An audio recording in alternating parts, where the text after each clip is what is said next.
สุขมันสิแต่งงานสาวทางนี้แล้วเป็นว่ามันใหญ่แพนมาล่าเราเอามาเปลี่ยนให้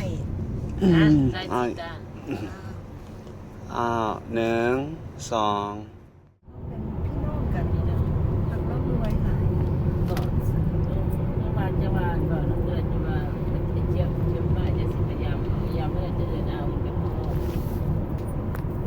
รวยคือไอ้ใหม่ไอ้ใหม่เฮ็ดดีนะมั้งทุกคนมองถือตัวอาณาพวกสักเดียวถามมาเราเห็นอย่างนี้ผู้ใดนั่งนี่กัน เอาไปฝาก นั่งอันนี้คิด เอาไปฝาก กัญญากับลำไพนี่ไปอันส่วนนั้นนะมันก็มีบิสเนสของเพิ่นเห็นไปนักเดียวอันนั้นให้บอกให้จองโต๊ะไว้ให้บ่เฮ็ดให้ตัวสิเอาจักโต๊ะเดี๋ยวนี้15โต๊ะจองไว้นี่นะอันนั้น มันจะเป็นยังฮัลโหลฮัลโหล thank you นะมันดงปลาแหลกเดี๋ยวกิโทรให้อันน่ะกิโทรหาก็เจ้าก็ได้กิโทรคืนนะไป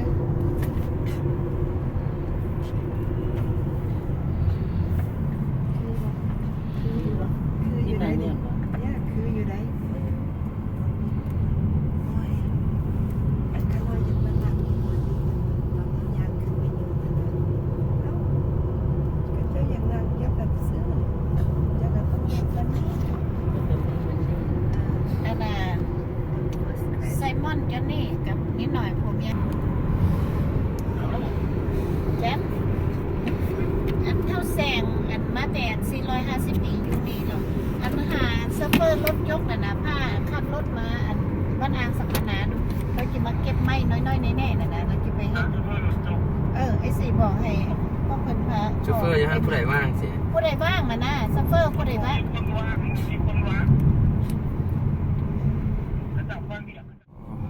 มาทราบแล้วมีอันนั้นละ เพื่อนเลยจะทำเพื่อนเลยเชื่อ สายมาสายอยู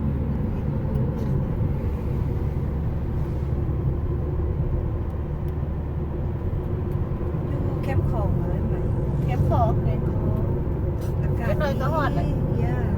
น้องกับมักมาอยู่แถวเบื้องนี้มาเทนามานอน เจอหนาเนี่ยมานอนเลย มานอนพ่อไงบ้านที่แรกว่ากี้เฮ็ดอาณาน้ำกระดาษไปปุ๊บมามันก็เลยว่า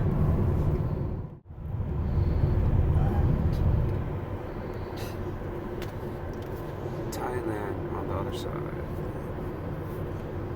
เส้นทางมาบ้านแม่ไม้ วันนี้ก็สิอยากได้เลยเจนเลส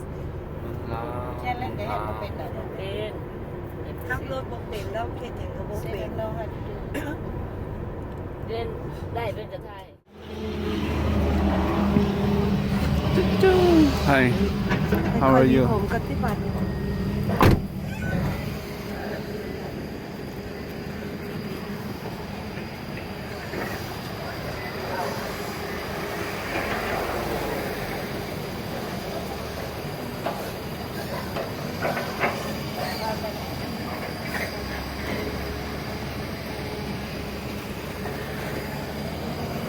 มันบ้านเจ้าบ้าแม่เสิร์ตนี่ระวังได้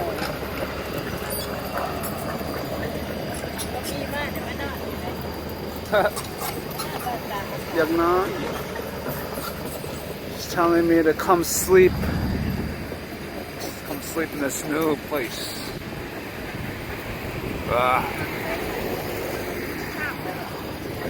เจ้ายังอีกพี่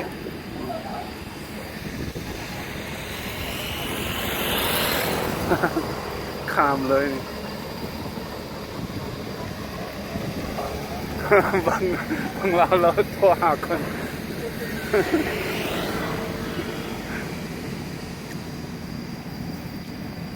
ลมน้ำคน looks unsafe no choice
fuck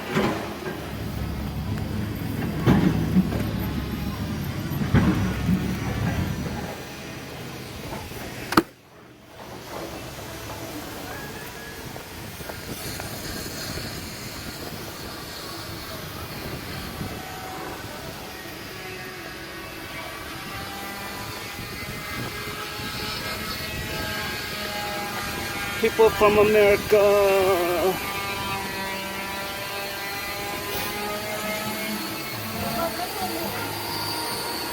Oh,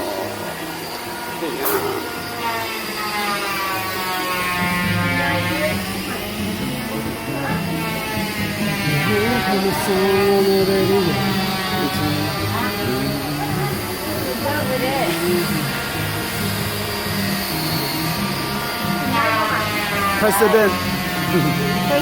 President. First lady President.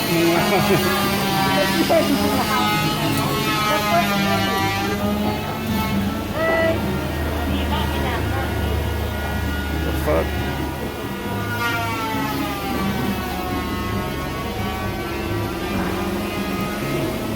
Oh. Hello. Nakmaan sana.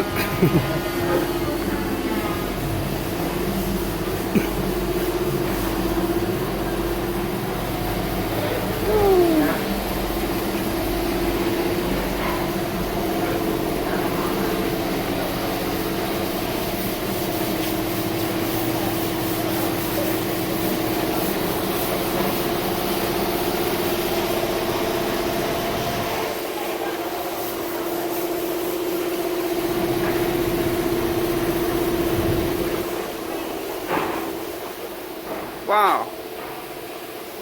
กว้างหลายขนาดนี้ อันนี้ dress นี่ dress สองเลยน้อง The deck ดีฮะ มันเจ๋งโอเคมันเจ๋งมันเจ๋งโอเคโอเคบ้านยัง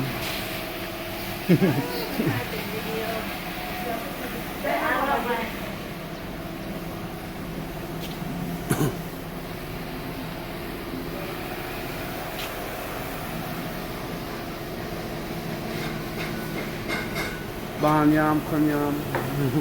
บ้านงามคนงาม คนนี้ ดีจังเลยล่ะ คนงาม อันนี้ ซื้ จะ อ ข บ่ อ ได้ เพื่อ ใจก็งาม ชายยาม ใจ ได้เอา ใจนางฟ้าวันละมื้อนี้เนาะวันนี้เนาะมวนกันแล้วมั้ย วันที่จะเด็กที่ One piece ไม่ใช่นี่เท่าไหร่ อันนี้เนี่ยนะเดี๋ยวเบี้ยว แม่นหมออ๋อ เลี้ยวหวานเลี้ยวหวาน คือบ่เฮ็ด ระวังตก อ๋อ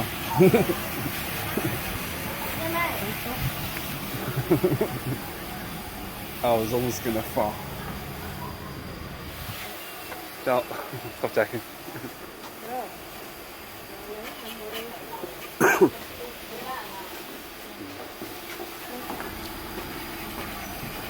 ไทยพูดก็เป็นแบบนี้ ของไอซีสมบัติน้ำดื่มสีสมบัติ It's our own drinking water. Yeah, only one. It's not for sale. Not for sale yet, guys. Just for them.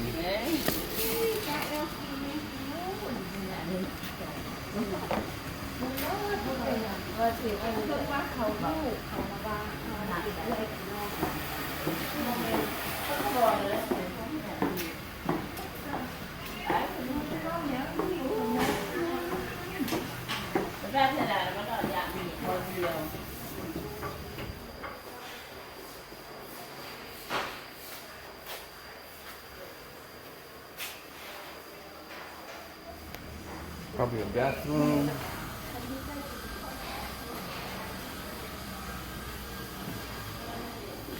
Oh, one piece of wood, huh? Everything's made out of wood.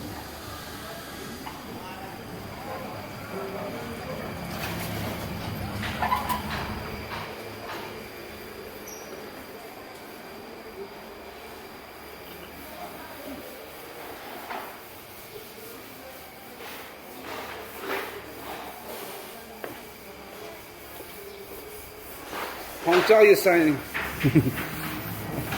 ของเจ้าอยู่ใส่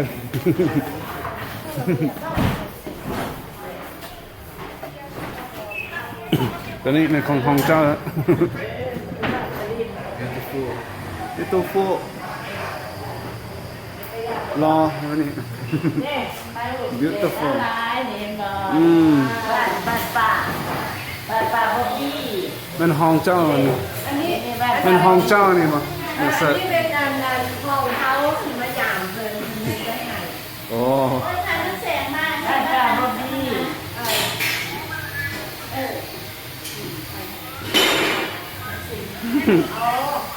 โอเค1 2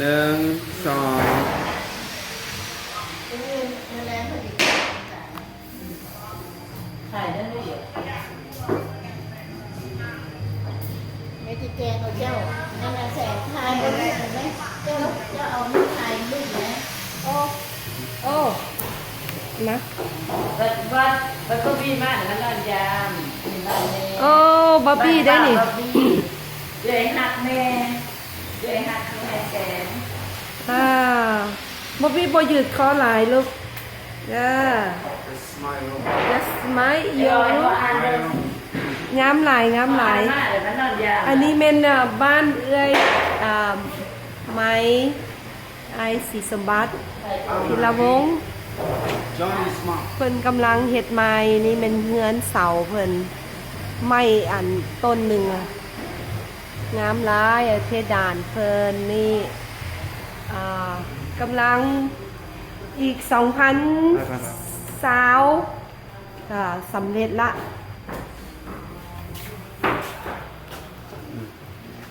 ในห้องตัวนี้อีก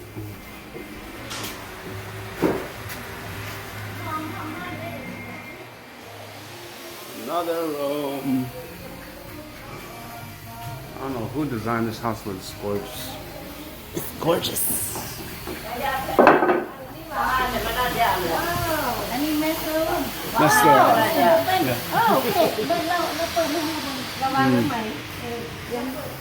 บ้านเทียนาเลยเป็นนั่นเลย ระวังเด้อ บังดื้อ โอ้มันมี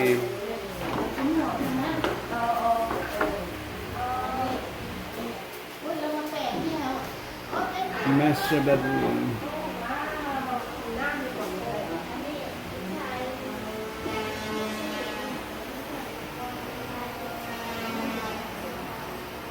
If you thought Laos was a poor country,